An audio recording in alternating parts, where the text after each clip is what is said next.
আমাদেরকে আঘাত করেন না, আমাদেরকে দুর্বল করে দিয়েন না। নিরাপদ থাকতে পারবেন না ভিতরে আপনারা? আমি তো বললাম আজকে দাঁড়ান, কে আছেন এই দাওয়াতুল মুসলিম গায়রুল মুসলিমিনের মধ্যে দায়ীদের পিছনে দাঁড়িয়ে রাষ্ট্রের বিরুদ্ধে লড়াই করার জন্য হিম্মত দিয়ে মাঠে নামবেন? কে আছেন? আসেন, আমরা আসবো। আমি ঘোষণা দিয়ে যাচ্ছি আপনাদের কাছে, এটা নিয়ে যদি সামনে আমাদেরকে আরো বড় কোনো পদক্ষেপ নিতে হয়, যদি সরকারের বিরুদ্ধে এটার জন্য রুখে দাঁড়াতে হয়, আমরা রুখে দাঁড়াবো ইনশাআল্লাহ। কাজে আমাদেরকে দুর্বল করে দিলে আখেরে আমরা সবাই ক্ষতিগ্রস্ত হব। আমার আখেরি কথা, মুহতারাম হাজিরিন, দেখেন এখন একটা রাজনৈতিক বড় ধরনের একটা ইস্যু আছে এখন রাজনীতির। আমাদের বাংলাদেশে, আমাদের এই উপমহাদেশের 250 বছর 1753 সাল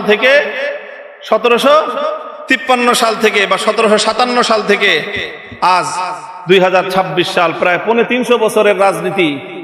আমাদের আকাবের উলামায়ে কেরামের ত্যাগ, কোরবানি, নজরানা, জিহাদ, অনেক রক্ত, অনেক জীবন, এই অনেক কিছুর বিনিময়ে আমাদের বড়দের একটা বড় অর্জন ছিল, সেই অর্জন হলো 1947 সালে মুসলমানদের জন্য আলাদা ভূখণ্ড অর্জন। এমন একটা ভূখণ্ড, যে ভূখণ্ডে ইসলামী নিজাম হবে, নিজামে ইসলাম, শরীয়তে ইসলাম বাস্তবায়ন হবে। এই অঙ্গীকারের ভিত্তিতে 1947 সালে মুসলমানদের জন্য আলাদা একটা রাষ্ট্রের অভ্যুদয়। এটা হলো আমাদের 350 বছরের আমাদের পূর্বসূরি আকাবের উলামায়ে কেরামের রাজনৈতিক সর্ববৃহৎ অর্জন। এটা আমার পর্যবেক্ষণ, অন্য কেউ দ্বিমত করতে পারেন। সেই 47-এর বিষয় নিয়ে আমাদের মহান দুই আকাবিরের মধ্যে নজরিয়াতি ইখতিলাফ ছিল। হযরত মাদানী রহমতুল্লাহ আলাইহি তখন ভারতবর্ষ জুড়ে মুসলমানদের নিরাপত্তার স্বার্থে তিনি ওইভাবে দেশটার বিভক্তি চান নাই, এই কথা সব আমরা জানি। কিন্তু যখন দেশ বিভক্ত হয়ে গিয়েছে, তখন হযরত মাদানী রহমতুল্লাহ আলাইহির মাওকিফ এটাই ছিল যে ঝগড়াঝাটি করে 2 মসজিদ বানানো ঠিক না, কিন্তু যদি মসজিদ 2টা হয়ে যায়, তখন কি করবেন? দোনো মসজিদকে আবাদ করা, দোনো মসজিদের মধ্যে নামাজ কায়েম রাখা, এটাই হলো মুসলমানদের দায়িত্ব। হযরত মাদানী রাহমাতুল্লাহর কথা এটাই ছিল 47-এর পরে। মুসলমানদের জন্য যখন আলাদা আবাসভূমি হয়ে গেছে, এখন সর্বশক্তি নিয়োগ করে ওই মুসলমানদের দেশে কিভাবে ইসলাম কায়েম করা যায়, কিভাবে নিজামে ইসলাম বাস্তবায়ন করা যায়, সেটাই থানভী রহমতুল্লাহ আলাইহির অনুসারীদেরও মেহনত, সেটা মাদানী রহমতুল্লাহর শাগরিদদের অভিন্ন মেহনত। 47-এর পরে আর কোনো ইখতিলাফ নাই। আমাদের এই অর্জন 47-এর, মুসলমানদের জন্য ইসলামের নামে আলাদা ভূখণ্ড হবে, সেই অর্জনকে 1972-এর ভারতে আধিপত্যবাদ দিয়ে সেটাকে গলা টিপে হত্যা করার চেষ্টা করা হয়েছিল বিগত 54 বছর পর্যন্ত। 1972 থেকে 2024 সাল পর্যন্ত 47-এর কথা কেউ বলতে পারতো না। 47 এটা একটা বাংলাদেশে নিষিদ্ধ বিষয় হয়ে দাঁড়িয়েছিল।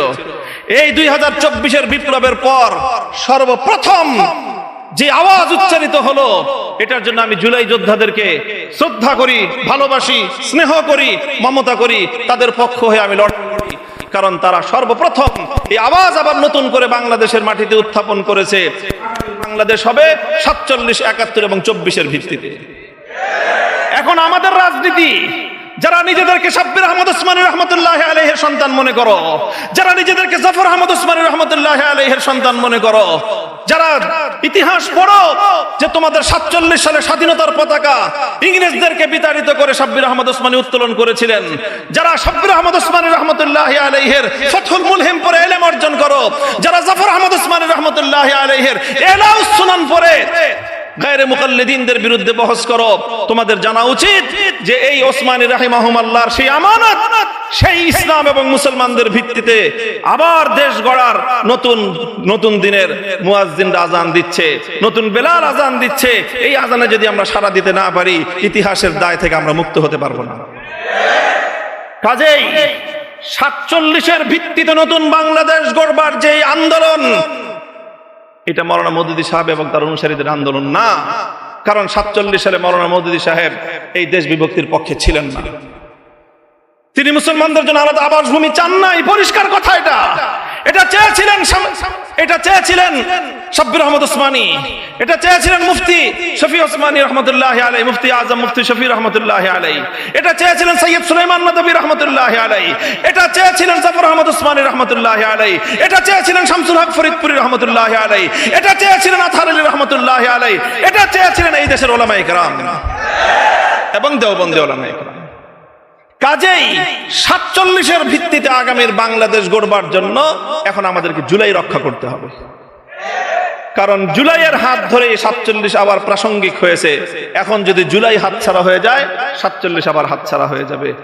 কাজেই হে আমার কওমের সন্তানেরা, আমি তোমাদেরকে বলতে চাই, ডাক দিয়ে যাই, আমাদের পূর্বপুরুষরা, আর আমার একটু বেশি আবেগ এই জন্য, কারণ শাব্বির আহমদ উসমানী, জফর আহমদ উসমানী তারা দুজন আমার সরাসরি দাদা উস্তাদ। শাইখুল হাদিস রহমতুল্লাহি আলাইহির বুখারীর দুইজন উস্তাদ, একজন জফর আহমদ উসমানী রহমতুল্লাহি আলাইহি, আর একজন শাব্বির আহমদ উসমানী রহমতুল্লাহি আলাইহি। এটাকে শুধু আমরা আমাদের রাজনৈতিক বিরাসত মনে করি না, এটা আমরা আমাদের দ্বীনি বিরাসত মনে করি, ইলমি বিরাসত মনে করি, দ্বীনি আমানত মনে করি। এই বাংলাদেশের মাটিতে আবার নতুন করে এইভাবে 47-এর চেতনার ভিত্তিতে দিল্লির গোলামীর জিঞ্জির ছিন্ন করে ইসলাম এবং মুসলিম জাতিসত্তার ভিত্তিতে নতুন দেশ গড়বার এই আওয়াজ যেটা উঠেছে, এই আওয়াজকে পূর্ণতা পর্যন্ত পৌঁছে দেওয়া, এটাই হলো আমাদের রাজনীতি। আমি আমার কথা আর দীর্ঘায়িত করছি না, সকলের মাপ চাই, অনেক বেশি কথা বলে ফেলেছি। আমি আবার আমাদের কথা পুনরাবৃত্তি করছি যে ইনশাআল্লাহ আমি আমার মুরব্বীদের সামনে নিজেকে সর্বান্তকরণে সুপর্দ করে দিয়ে আমার ব্যাপারে যে কোনো অভিযোগ, যে কোনো কথা, যে কোনো প্রশ্ন থাকলে ওনাদের সাথে কথা বলেন, যে আমার সাথে কথা বলতে না হবে। ওনার মুত্তাফাকা হয়ে যে ফয়সালা দিবেন, সেই ফয়সালার যদি বাইরে এক কদম আমি ফেরি মামুনুল হক, তাহলে সেই দিন আপনারা আমাকে সবাই আমার আনুগত্য পরিহার করবেন। এটা থাকলে আপনাদের কাছে আমার বিশেষ অনুরোধ।